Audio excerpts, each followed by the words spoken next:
While the University of Vermont may not be the most diverse school, the campus is home to over 10,000 students of different religions, nationalities, and beliefs. Over the course of a couple days, Brooklyn and I decided to briefly look into the student body, mostly those living directly around us, and give them the opportunity to provide a candid and unopposed explanation of their beliefs and how it related to their identity as a person. We learned that appearances can be deceiving, and even in this day and age of technology-driven materialism and atheism becoming increasingly a social norm, there are still many young adults among us who have chosen to hold on to a religion of some type, regardless of how they may be perceived by the world around them. Hi, I'm Kevin Dallas Mandro, and I'm a Buddhist.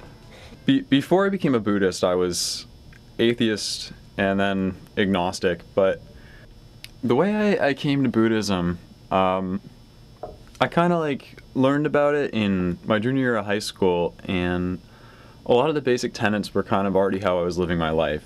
So that's really what drew me to it. My identity really is a Buddhist identity, I guess.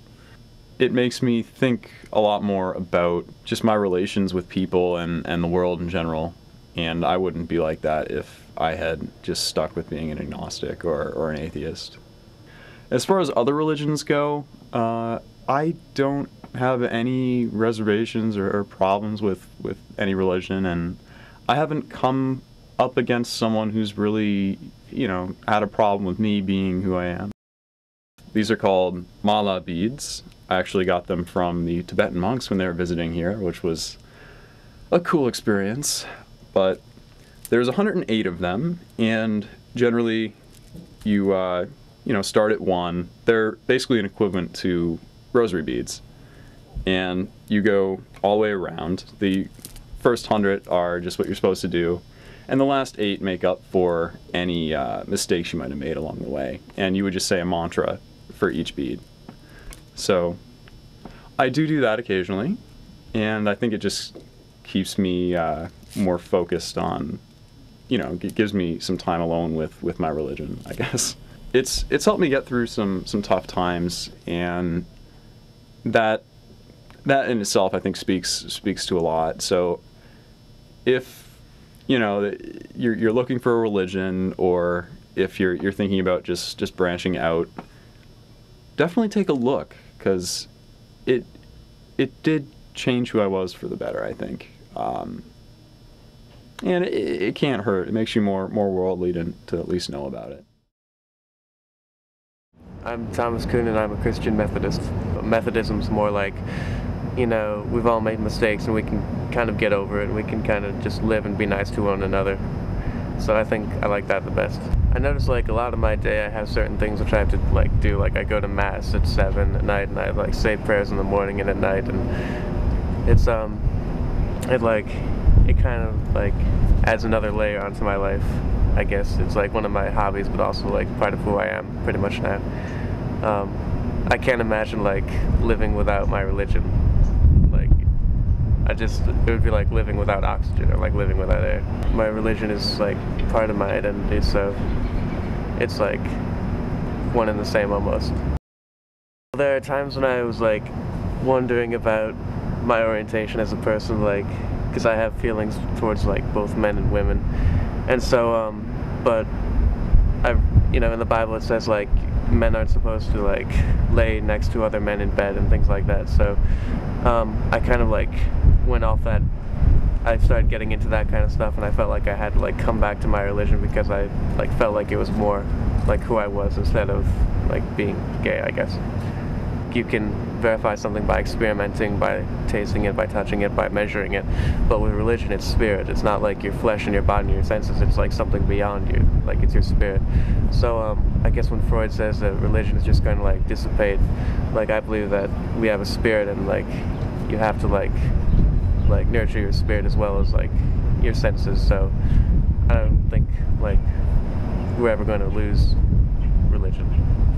I like that I guess it's something that you have to believe on faith, because I feel if we could just know that God existed without a doubt, it wouldn't be as fun, if that makes sense.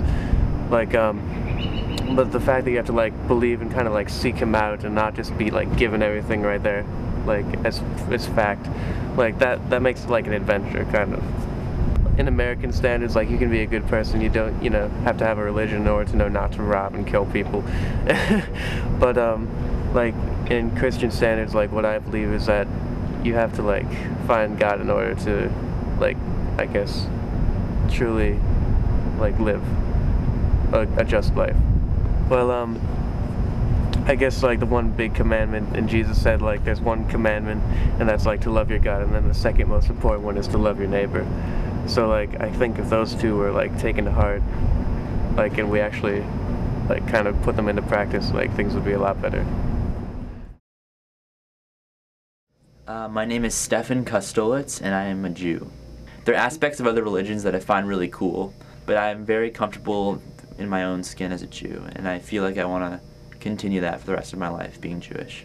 In some ways, Judaism is very conservative, and it adheres to a lot of the principles that were popular when the Torah was written thousands and thousands of years ago, which don't really make sense in today's society.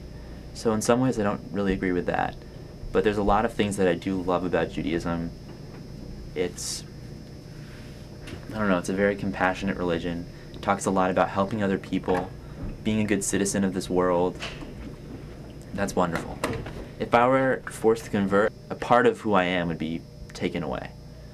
That happened a lot. I think of the Spanish Inquisition, when Jews were forced to either be converted to Christianity or tortured or killed, and like it's a part of me, you know, like it I don't know, it affects the way that I think, some of my actions, and if you took that away from me, that's taking a part of my identity away from me. Whether it can be proved or not, there's a lot of benefits that come out of religion. You know, like, stories of the Bible may not be true, but the lessons they teach sometimes, and the sort of rituals and practices that come out of it that bring people together are very important. So what if they're not true?